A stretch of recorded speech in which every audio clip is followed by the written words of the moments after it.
Today as my guest, I have the Chairman of the Board for the Federal Reserve. Thank you, Mr. Bernanke, for meeting with me. My first question is, do you think students that decided to take economics made the right decision? I believe they are, yes. Why did you decide to study economics? Well, I got into economics because I wanted to make things better for the average person. I heard the first time that you took economics, you barely passed the class. It was very close. It was very close. There were many people who said, let him fail, you know. I tell my students in my economics class that you will need to put in a lot of effort. But some students just really struggle and they just need confidence. Well, I absolutely agree that confidence is key. So how do you get confidence? That's the question. And I think the way to get confidence is to show progress. What advice do you have for those struggling students? I know something about what people are going through. They're not going to fail, but it's going to take some patience, it's going to take some support. Well, what about a student that gives up and says that he doesn't need economics? He's a risk to everybody. And suppose he sets fire to his house.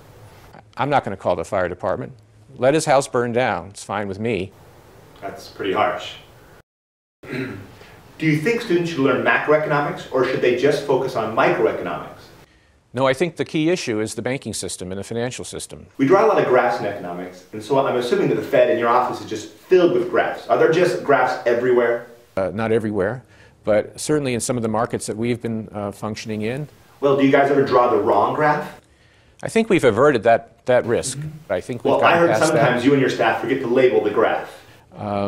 So I don't want to deny that we certainly could have done a better job and others could have done a better job, but we do have a plan, we're working on it. How does it make you feel when you draw the right graph, but you label it wrong, or you shift a curve in the wrong direction? It makes me angry. I slammed the phone more than a few times. How about the first time you drew the graphs of macroeconomics, like the aggregate demand and aggregate supply model? Well, a lot of mistakes got made, no question about it, but this was a much bigger thing than any single firm or any single individual. One last question. We know that students that learn economics will make better life decisions for themselves. But what will happen collectively if more students learn and apply economic concepts? Our economy will begin to grow again, and it will remain the most powerful and dynamic economy in the world.